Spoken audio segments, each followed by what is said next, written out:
السلام عليكم ورحمة الله. بسم الله، الحمد لله، والصلاة والسلام على رسول الله. برحب فيكم في محاضرة جديدة من محاضرات مساق التأثير والتركيب الصوتي. إن شاء الله راح نتعلم اليوم أدوات جديدة في برنامج FL Studio. فنروح مباشرة للبرنامج. هنا واجهة البرنامج اللي أخذنا عنها مقدمة في المحاضرة الماضية. طبعا إحنا راح نحتاج إن نستورد فيديو ونشتغل عليه مباشرة في البرنامج. خلينا في البداية نشوف الفيديو. هذا الفيديو بدنا نحاول نصنع تغيير فيه، نضيف عليه مؤثرات صوتية، نطلع من المود اللي هو موجود فيه لمود تاني.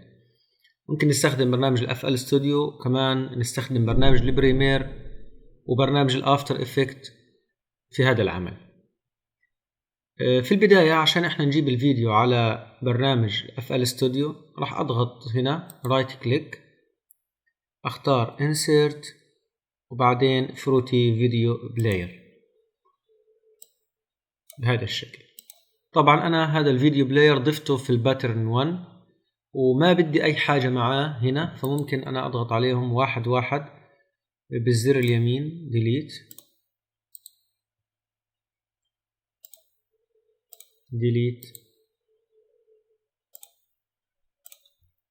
ديليت وهاي ديليت. صار ما في عندي في الباترن 1 إلا الفيديو بلاير هذا.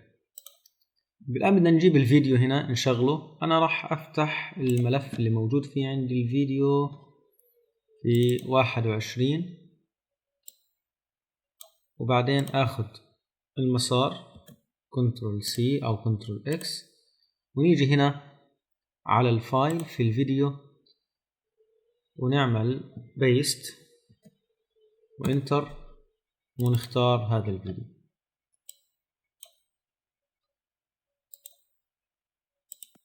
نلاحظ إنه الفيديو اشتغل معنا هنا بشكل كامل، المدة كاملة 4 دقائق و48 ثانية.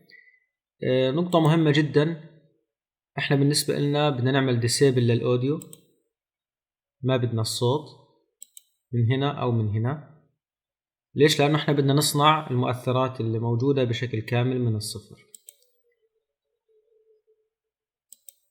طبعا هنا احنا بنشغل، هنا بنعمل اللوب وهنا نعمل إيقاف للفيديو. كمان نقطة مهمة بدنا نتأكد منها إنه التايم ديسبلاي موجود عندنا hour minutes seconds. طبعا ليش؟ لأنه مدة الفيديو هذا 4 دقائق، أقل من 10 دقائق. الفيديوهات اللي مدتها بالساعات إحنا ممكن نعمل اللي هو SMPTE 23 دروب، وفي عندنا كمان اللي هو النون دروب، وممكن نعلي الفريم ريت لل30 أو 29.97. وراح نشوف لاحقا إيش الفرق بين دروب ونون دروب. هي بالأساس بتلزم لما يكون في عنا فيديوهات مدتها طويلة كيف إحنا نعمل سينكرونايزيشن بين الصوت والفيديو المعروض أمامنا. كمان شغلة بنتأكد منها دايما لما أنا بدي أشغل فيديو أركب عليه موسيقى، فأنا بدي أجي على التايم كود هنا رايت كليك وأتأكد إنه هو minutes seconds مش بار بيت ستيب تيك. هذه فقط لما أنا بدي ألف موسيقى من الصفر بدون مرجع ريفرنس فيديو. لكن أنا بما إنه في عندي فيديو فبدي أختار المينت والسكندز والسنتي سكندز بحيث إنه يكون في توافق ما بين الفيديو المعروض والتايم اللي موجود عندي هنا. طيب أنا ماخذ الباترن 1 وراح أجي أضيفها هنا. الباترن 1 فيها الفيديو مدته 4 ثواني 48 سكند. أنا بدي أجي للآخر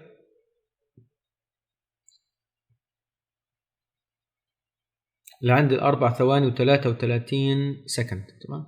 فلازم أخذ هذا، يعني أزود المدة اللي هنا عشان تغطي الفيديو بشكل كامل. ممكن أعمل زوم بهذا الشكل وأزود المدة. طيب كيف بدي أعرف إنه أنا كم المدة اللي عندي هنا؟ ممكن أضغط ضغطة بهذا الشكل، بلاحظ إنه أنا عندي 42 ثانية 46 جزء من الثانية. خلينا عشان إحنا يكون في عنا أريحية أكتر نوسع مساحة العمل شوية بهذا الشكل، ونعمل زوم أكتر وناخد الفيديو ونضلنا ماشيين فيه، ونجيب تاني البلاي هيد.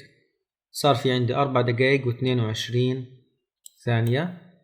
ممكن نشوف آخره 4 دقايق و31. احنا حكينا بدنا 4 دقايق تقريبا و33. لعند 33 مناسب. لو كان في زيادة ما في مشكلة، لأنه حناخد على الأوديشن ونقص بعد هيك بعد ما نخلص. طيب هيك صار في عندي هاي الباترن 1 في الفيديو. في التراكس اللي عندي في المالتي تراك سيشن موجود الفيديو كامل. لاحظوا أنا الآن بشغل بيعمل لي ديسبلاي هنا. تايم كود تأكدت منه. الآن يفترض أنه نبدأ العمل في هذا الفيديو. طيب الخطوة اللي بعدها طبعا بالنسبة للفيديو اللي عندنا إنه إحنا نروح نضيف بعض الماركرز. لاحظوا أنا لما عملت زوم لقيت إنه الفيديو مش بادئ من الصفر. تمام.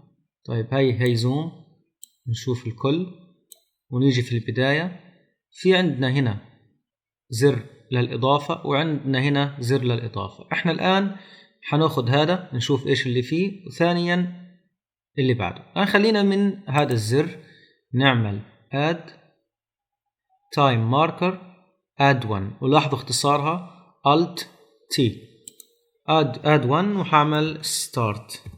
هاي الماركر الستارت تبعتنا، وهاي اوكي. لاحظوا هنا اعطاني ستارت. لو انا تحركت بالماوس بدون ما اضغط، لما يتغير شكل الماوس لهذا الشكل ضغطت وسحبت، بلاحظ انه الماركر بيتحرك معاي من مكان لمكان. في عندي هنا السناب.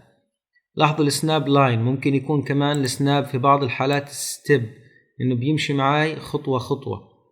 لكن أنا في الماركرز بدي أخلي السناب نون، بحيث يكون عندي حرية أخذ حتى أقل جزء من الثانية أنا أكون قادر إن أنا أخذه أو أوصله. طيب نمشي شوية بالشكل هذا. هاي المشهد الأول خلص. نشوف هاي المشهد الثاني لما وصل الباب. فممكن هنا أروح أنا أضيف كمان ماركر Alt T وأسميه دور، وهي انتر. طيب الآن هذا مشهد الباب اوكي انفتح. هنا اجاني على مشهد السرير مباشرة، فهنا برضو ممكن انا اروح اعمل Alt T واضيف ماركر اللي هو البيد، ونشوف كمان مشهد. الآن في بعض النقاط ممكن احنا نشتغلها في برنامج الأوديشن مثلا. خلينا نتجاوز كمان هذا المشهد. لاحظوا هنا الجوال راح يرن.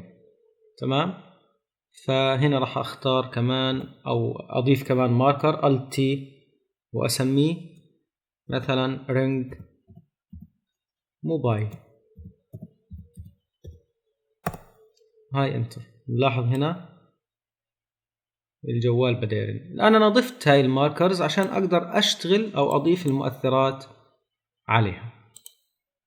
الآن بدنا نبدأ نضيف بعض المؤثرات. فبدي أروح أنا على تراك 2، ضروري جدا أكون ضاغط عليه ومفعله، وأعمل آد. في آد في عندي قائمة كبيرة من المؤثرات والميوزك، ضروري إنه تمر عليها تبدأ تسمعوا فيها بحيث تعرف إيش المحتوى اللي موجود داخل هذا البرنامج وإيش المؤثرات اللي بيقدر يقدمها. راح أختار من هاي القائمة الهارملس. الهارملس فيها بري سيتس، ممكن أضغط عليها. أنا الآن بدي أضيف في البداية أتموسفير ساوند، يعني صوت بدي يكون عبارة عن أو مؤثر صوتي في البداية للبيئة للمحيط، يعني يعرفني على الجو اللي أنا موجود فيه. فممكن أبدأ أجرب في هاي القائمة بهذا الشكل. أختار هذا بالتصور أو الفيديو، هذا بيجيني لما بتلاقي في الأفلام أو في الكرتون حدا بيتخيل شيء أو بيتصور شيء. مثلا ممكن نيجي هنا نختار واحد تاني نجرب انتقال أو تحول من بيئة لبيئة. نختار الويف وورد FG.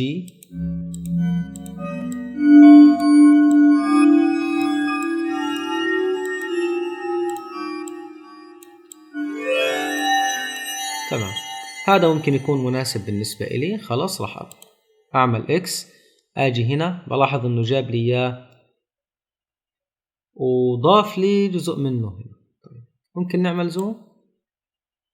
هاي الهارملس موجود،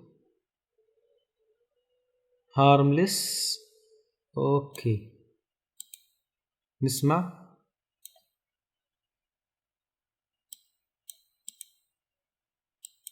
ما في أي حاجة. ليش؟ لأنه أنا ما ضفته لسه. فباجي في الويب فورم بس بفعل واحد. تمام ممتاز. طيب الآن بدنا نبدأ نعدل عليه، بس بدي إياه يضله يعني ماشي معنا لعند الماركر تبع الدور هذا. فممكن أنا أجي أفعل سناب للماركرز وأجي هيك لعند هاي. لاحظوا كيف مباشرة مسك معاي عند بداية الدور. ممتاز. طيب هنا لو ضغطنا عليه بنرجع بنعدل الإفكت اللي احنا ضفناه، أو هنا دبل كليك برضو بنعدل الإفكت اللي احنا ضفناه. الآن بدي أصنع النغمة أو الموسيقى، فبأجي هنا دبل كليك. احنا حكينا في المرة الماضية إنه الصوت الطبيعي أو الأصلي بيكون موجود معانا في C5. لاحظوا. فممكن أنا أجي هنا وأعطيه مدة أطول ونسمع الباترن. لاحظوا الباترن بيكمل معاي لأنه أنا معطيه مدة. ممكن أبدأ في C5. هاي نهايته. بعدين أنزل شوية أضخم الصوت شوية في C4.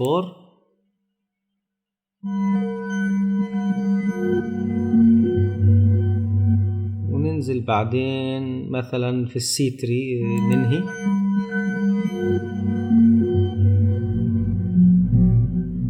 حتى ممكن ننهي فيها لنهاية المقطع. لاحظوا بيعمل معي سناب بشكل مباشر للنهاية. ضروري أتأكد أنه أنا موجود في البداية. يعني لو كنت أنا مش جاي من البداية صح، فلاحظوا أنا وأنا بحرك هنا، يعني لو كنت أنا عامل زوم غلط زي هيك ومش هذه هي البداية، فبلاحظ أنا في هذا المكان إنه أنا ما بديت من الصفر. خلينا نرجع زوم ونرجع هذه.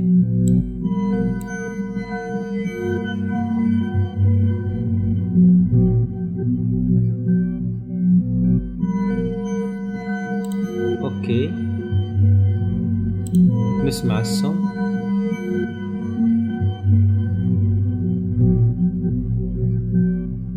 تمام. طيب احنا الآن خلصنا من هذا التراك، ضفنا فيه الميوزك اللي بدنا إياها.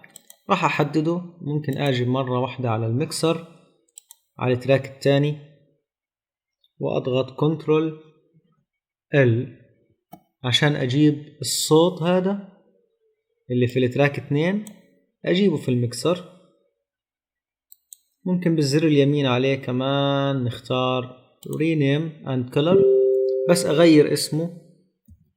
أحكي إنه هذا الصوت Start to Door Scene. وكمان ممكن من هنا أغير اللون.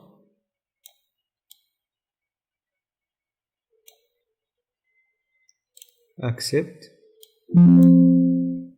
واكسبت. تمام، هيك غير لي هذا التراك هنا وغير لي اياه في هذا المكان. طيب الآن نروح للمقطع أو للتراك الثالث ونضيف فيه توكسيك بايوزارد. ممكن هنا نيجي بس نضيف أول بوكس ونشغل البتر عشان نسمعه. ممكن نختار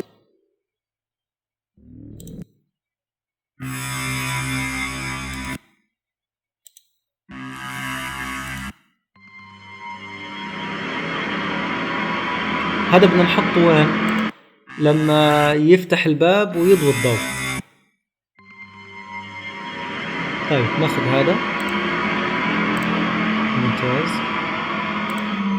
خلاص.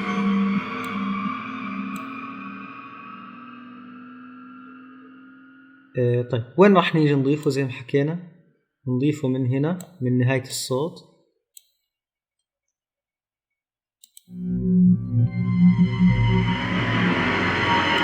ماشي.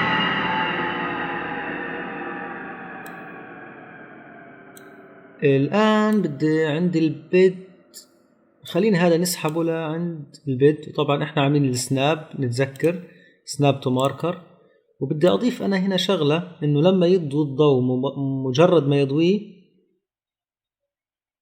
بالضبط هنا يكون في عندي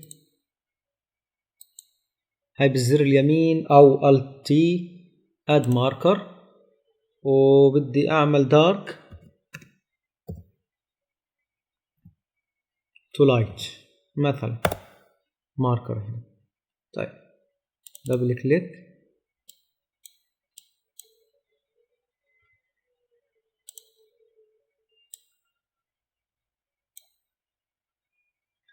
هروح على C5 من البداية وآخذ. لاحظوا أنا بزود وهنا بيتحرك المؤشر معي عشان أعرف لوين أنا وصلت. خلينا نسمع الباترن.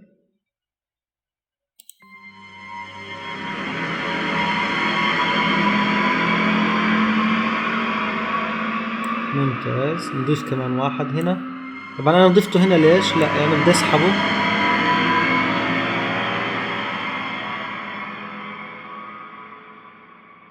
وننزل فيه على مثلا C3.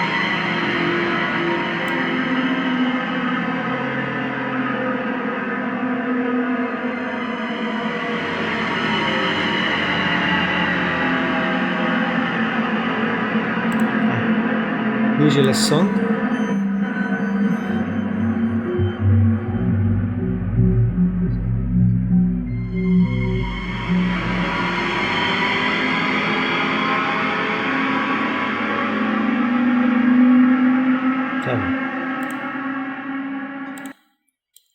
ممكن احنا كمان هذا التوكسيك بايوزارد نضلنا ماشيين فيه لعند الرينج هنا. خلينا نرجع دبل كليك عليه، نشغل الباترن ونبدأ نسمع. احنا اخذنا في C5 في البداية.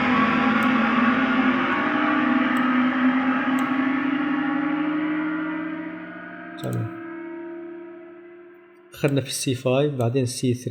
خلينا ناخد اشي أعلى، خلي في C3.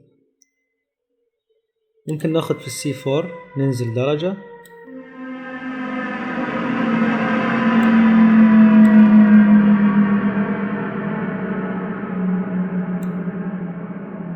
نخلي المود هذا ماشي معنا للآخر.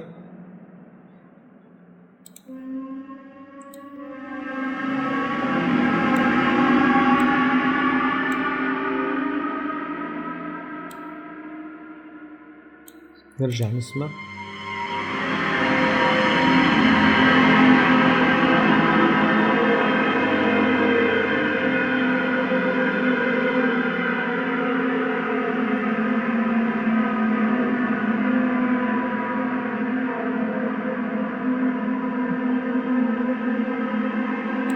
تمام. طبعا احنا ممكن نعالج هذا الكلام برضو شوية في الميكس في النهاية. خلينا نروح على تراك 4 ونضيف. طبعا احنا بدنا نروح للمشهد اللي بعده اللي هو مشهد الموبايل رينج، من عند البيد للموبايل رينج. طيب بدنا نضيف المور فاين،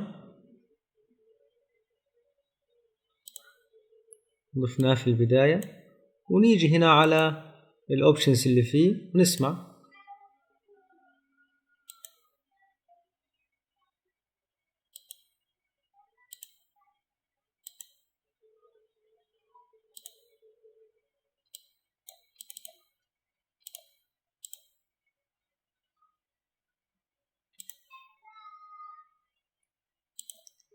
بس عشان نسمع لازم نضيف هنا زي ما اتفقنا ونبدأ.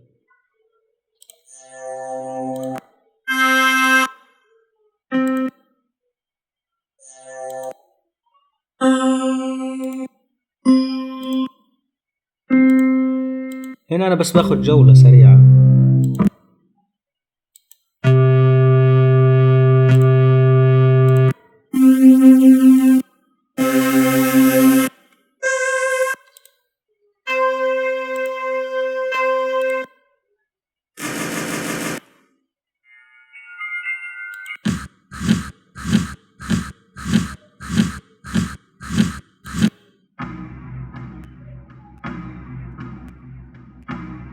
تمام، بدي اخذ هذا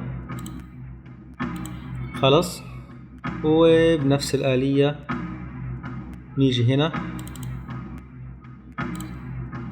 دبل كليك عشان نشتغل عليه. طبعا هو بيكون موجود دائما في السي 5 هيو، واحنا بدنا نضيفه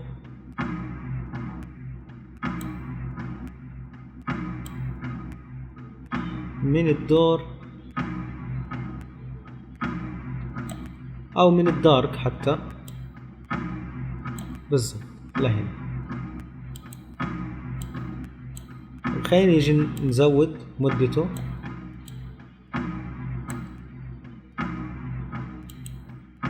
وكمان واحد.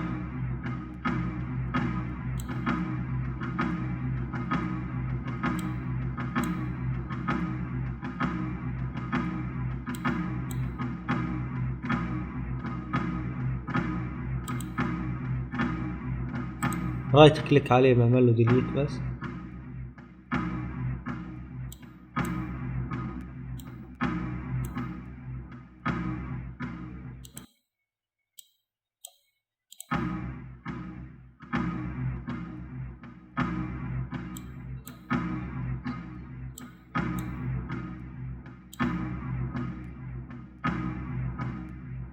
طيب لو اخذنا كمان واحد هنا،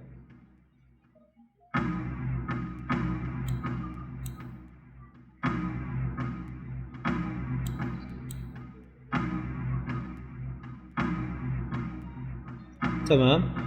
ممكن اجي احدد بالسلكت بهذا الشكل، اعمل زوم، كنترول سي، كنترول في،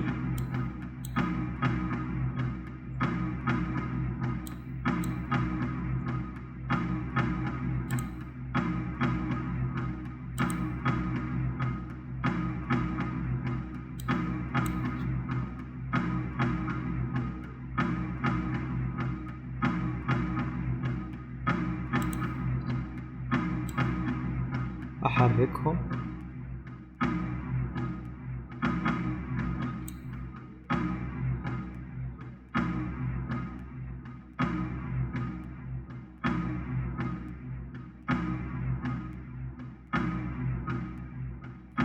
اذا بدنا نعملهم برضو وقت اسرع، هنا هعمل لهم ديليت، وهذا رايت كليك. ممكن اخذ هذا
كنترول بس وضغطة هنا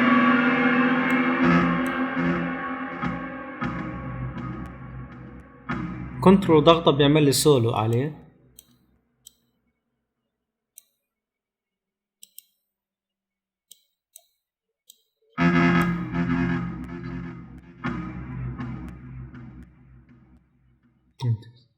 طيب نرجع بس هنا.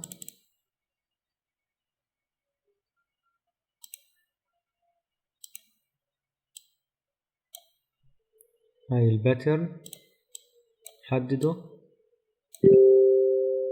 ونسحبه بس من بداية السونج، وكمان نضيف زي ما حكينا ممكن هاي ديليت، ممكن أنا أجي أحدد كل هذه كنترول سي وأرجع هنا كنترول في وأسحبهم بهذا الشكل. كمان مرة كنترول في وأسحبهم بهذا الشكل. هذه ما إلها لزوم وهذه رايت كليك ما إلها لزوم. طيب أوكي بغلب شوية بس بنسمع.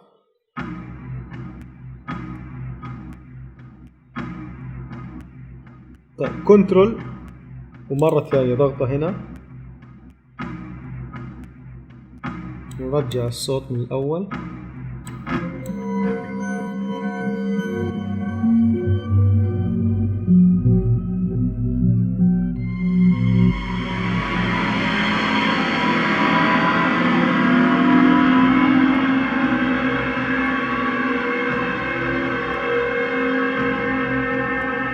لاحظوا ان الصوت مش كتير طالع، هذا بنحله ان شاء الله تعالى في الميكس.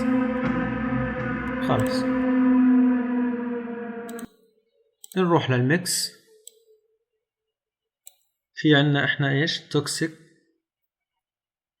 بايزرد، عنا الستارت دور وعنا المورفين. ماشي خلينا نشغل السونج. نجيب هذا هيك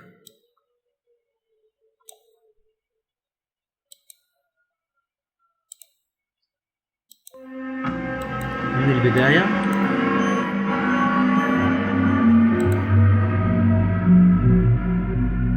هذا توكسيك.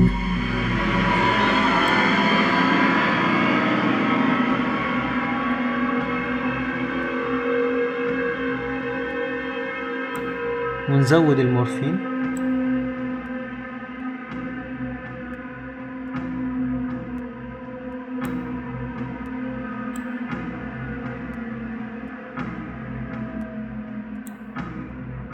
نرجع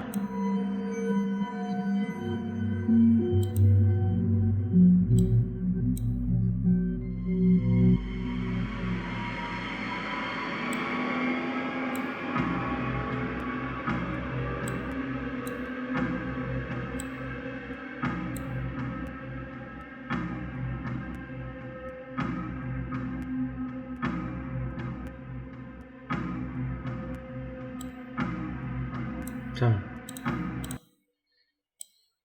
طيب نرجع الآن عند الرينج موبايل تراك 5 اد. بدنا نضيف الآن عليها بويزون، وطبعا عشان نسمع بدي اختار الباترن وبدي اضيف اول بوكس. هاي البويزون خلي لوب مش مشكلة.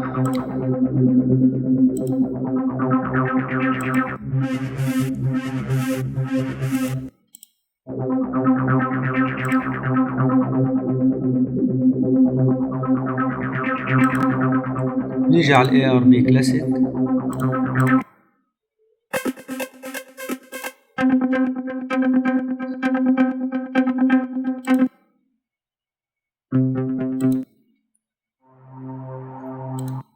لاحظوا بكون الفكرة الواحد في باله لكن بده يبحث عن الصوت المناسب إلها.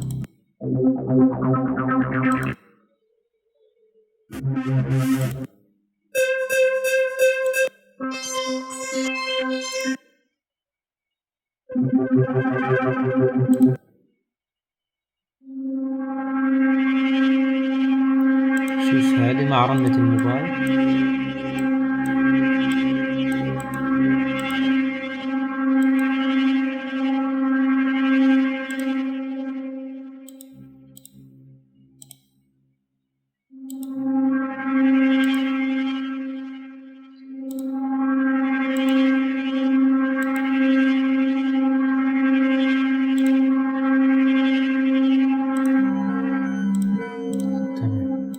طيب بس عشان نسمع احنا الاصوات نرجع نشغل.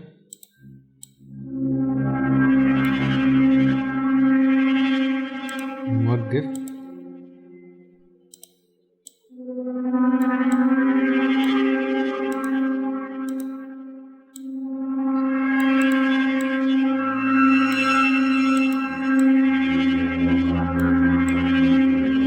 ممتاز. هذا بناخدها عند الرينجتون.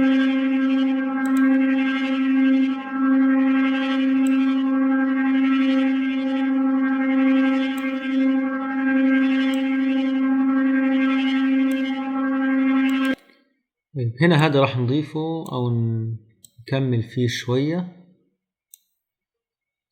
حتى هذا الصوت عشان ما نقطع المود نكمل فيه. بس خلينا نشوف لوين الموبايل يخلص مشهده. أوكي بالضبط لهنا. أوكي بهذا الشكل. طيب هذا دبل كليك بس نرجع له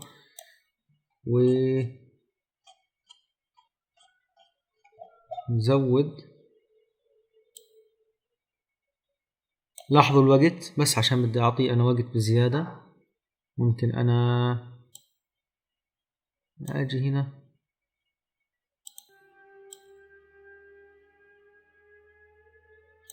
أسمع الباترن.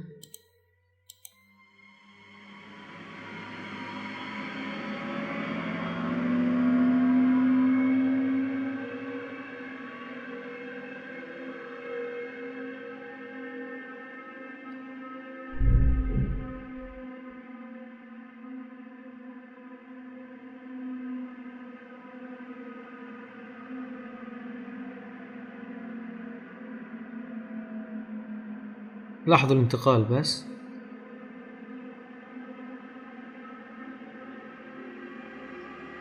ممتاز. نضل مستمر. نوقف الباترن. نيجي على البايوزون دبل كليك. نشوف دايما بيكون عندنا زي ما حكينا في السي 5 نسمع سي 6 سي 4. نرجع تاني. ايوه هذا هو. ممتاز. خلينا نسمع السونج كلها من البداية. شوف الفيديو.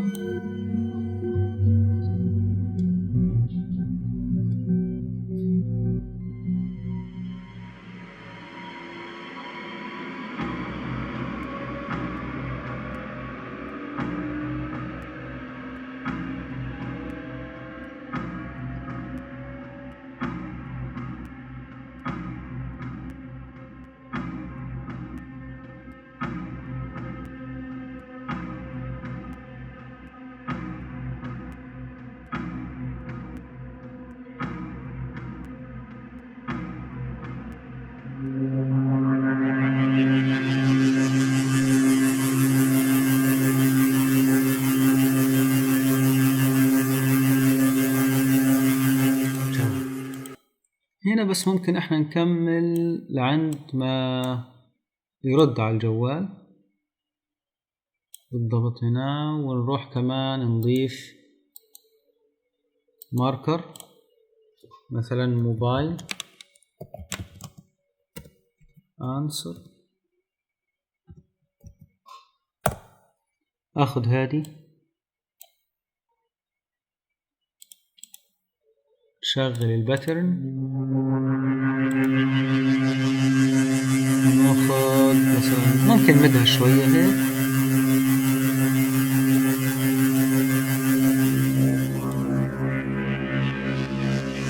ناخذ أقل منها. تمام هيك كملنا احنا المشهد. ممكن نرجع الآن للسونج كلها ونروح على الميكسر زي ما شفنا. نجهز الأصوات اللي موجودة عنا بالمكسر بشكل كامل. ممكن نيجي على الخرج ونيجي يعني كل الصوت المعمول له ميكس مع بعض نضيف عليه هنا، نضيف عليه افكت. في عنا افكتس كتير، تشينجر، في عنا ديلي، في عنا ريفيرب. فخليني اخذ انا ريفيرب.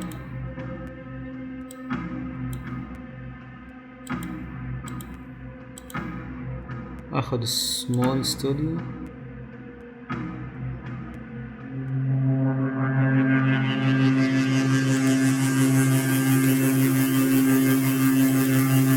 نرجع للبداية.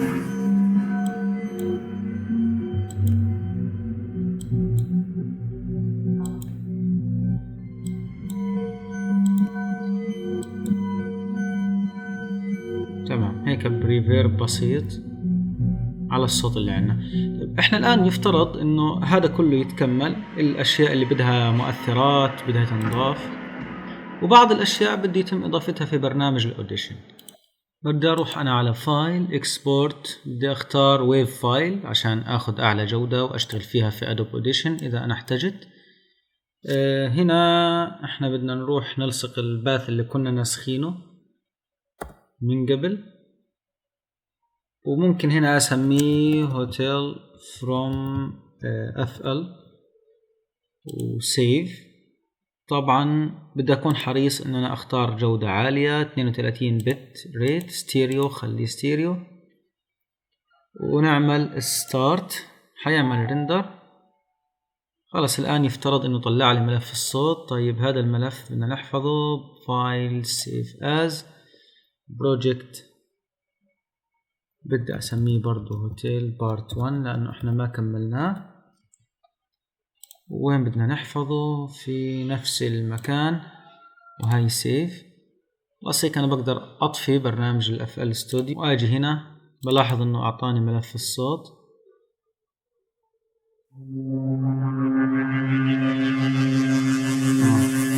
لا، هنا في اشكالية انه اخذ بس المنطقة اللي احنا اشتغلنا عليها.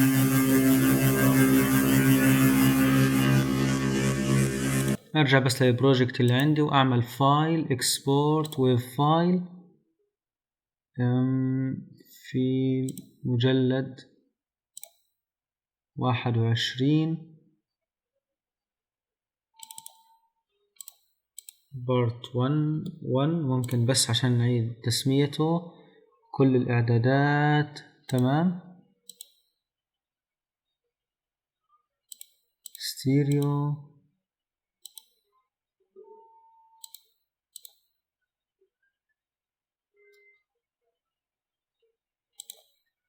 من المود بس بدنا ناخد فول سونج ونعمل ستارت. هنا حياخد وقت اطول لانه عندنا 4 دقايق، وبيكون هيك صدر لي الملف.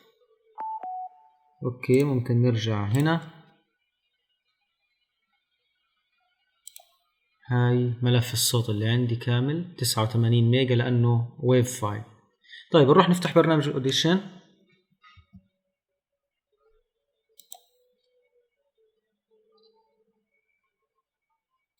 طيب هنا راح نجيب شغلتين، حنجيب الفيديو وراح نجيب الاف ال ساوند مالتي تراك سيشن ناخد فيها الهوتيل. طبعا الصوت هذا اللي موجود معاه في الاصل قلنا احنا ما بدنا نشتغل عليه. ممكن ناخد صوت الاف ال الويف.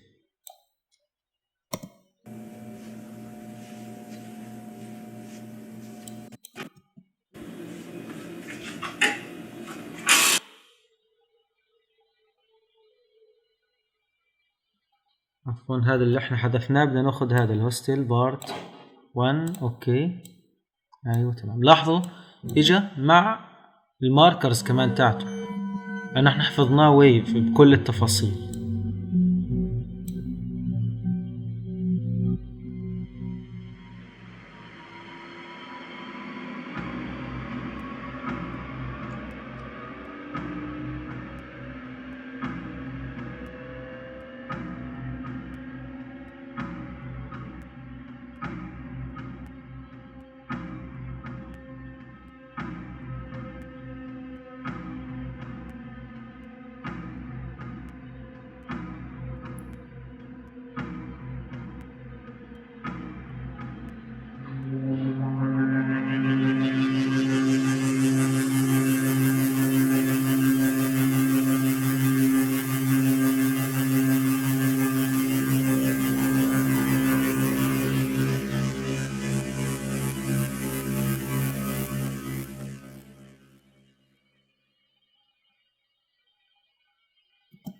تمام، احنا لهذه النقطة اشتغلنا، وبالتأكيد احنا بنقدر نكمل مؤثرات.